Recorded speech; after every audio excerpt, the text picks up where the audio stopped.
Ian Trottier here for Discussions of Truth. Started the podcast in 2016. My new book, my latest book, is High Stakes Treason, How John Brennan Compromised American Security for Millions. It shows that John Brennan created and schemed a financial fraud on the American people while basically allowing terror activity to happen in the United States and on a NATO ally in Norway. So High Stakes Treason, How John Brennan Compromised American Security. You can go to highstakestreason.com, the website, or order the book through Amazon right now. Abuse of Power is another book, and I just wanted to briefly talk about this. The AI is probably not going to pick it up. The AI background is probably not going to pick it up. But anyway, Abuse of Power, written by Mark Shaw, states the Sirhan was also a patsy, along with Lee Harvey Oswald. Now, the Abuse of Power of the book also states that Carlos Marcello confessed to the killing of John F. Kennedy. This coming from a FOIA request that the author, Mark Shaw, received from the FBI. Now, not saying that it doesn't say that Carlos Marcello pulled the trigger. It says that Carlos Marcello, the territory boss, mafia boss, organized the kill on the president. So the question then becomes: is that true? Right? Is that true? Is the Warren Commission a wash? Is it garbage? I think the typical American, you can comment below here, I think a typical American believes that yes, it's not necessarily a theory, but it is a conspiracy. It's an organized, engineered, hidden shadow military-style operation to kill a man that was opposed to A, the corruption of the CIA, and B, the Federal Reserve banking system, right? And it doesn't stop there, but that is essentially, I think that most Americans, including myself, believe why the president died. Now, did this rogue former Marine Lee Harvey Oswald pull the trigger? Well, according to Judyth Very Baker, his girlfriend at the time, no, he was framed, and he actually was telling Judyth a week or a week and a half prior to the death of John F. Kennedy that he was trying to save the president's life because that there was a cabal deep inside the state that was trying to kill the president, and that he himself would die too. So this is coming from Judyth Very Baker, who released a book called Me and Lee. I spoke to her for 5 hours on the phone last week. The woman was in tears. The woman has 60 years of research. She wasn't at Dealey Plaza that day, but she was very close to Lee. And she's dug into these things quite a bit.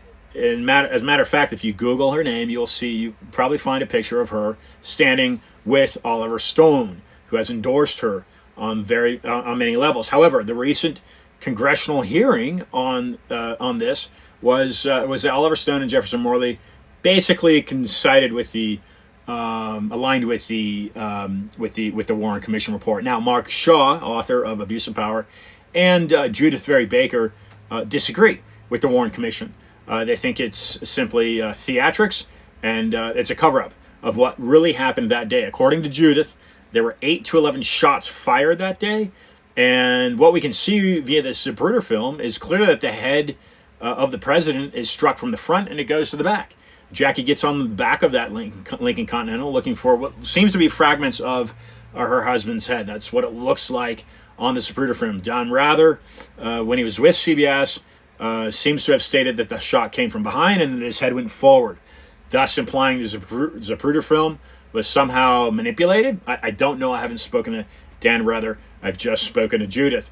But these are very interesting things to consider in regards to the fact that here we have a president that died via assassination, an assassin's bullet, November 22nd, 1963, yet Americans still are questioning and they still haven't received the full amount of disclosure in regards to the files that they should be getting.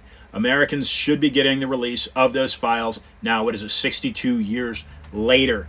If Lee Harvey Oswald didn't act alone and if he was framed, it's time that Americans get the truth on that matter. According to Judyth Very Baker, who is now 82, get her book, Me and Lee. According to her, this man was framed. He was set up by the CIA.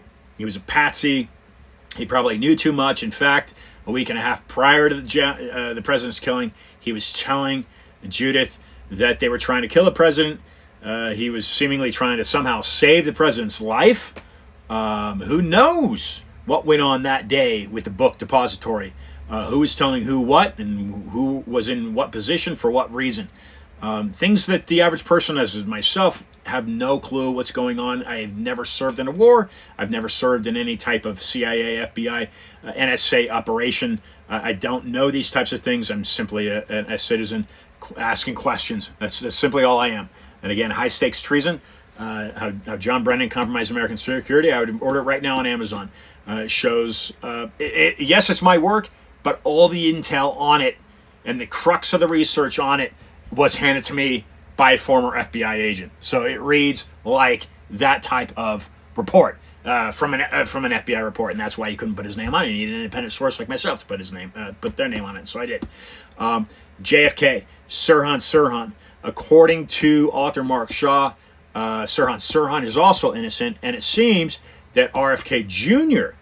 has said, and I haven't spoken to RFK Jr., but RFK Jr. has said that Sirhan is also innocent. With a presidential pardon, Sirhan, who's been in prison for 60 years, a presidential pardon would give that man some years of life outside of prison, if indeed he is innocent. According to Mark Shaw, again, that man is innocent. That aligns with my conversation with Judyth Baker, who also said Sirhan is innocent. So there's an overlapping here, is the answer, between the CIA and the mafia. To what degree, I don't know. But it would seem like, from the mafia angle, somebody named Carlos Marcello, again, this is coming from author Mark Shaw, and from the CIA angle, it would seem to be coming from Alan Dulles. So were those parties or those men somehow working together to assassinate a president? Staunch allegations, but worth considering if you believe that the Warren Commission just doesn't quite add up. So those are my comments. I'm asking Congress to look into that matter along with the John Brennan matter. There's a possibility, my gut is that John Brennan will be indicted. He's been subpoenaed. We don't know yet if he will be indicted or not. But the indictment would come from perjury charges to Congress.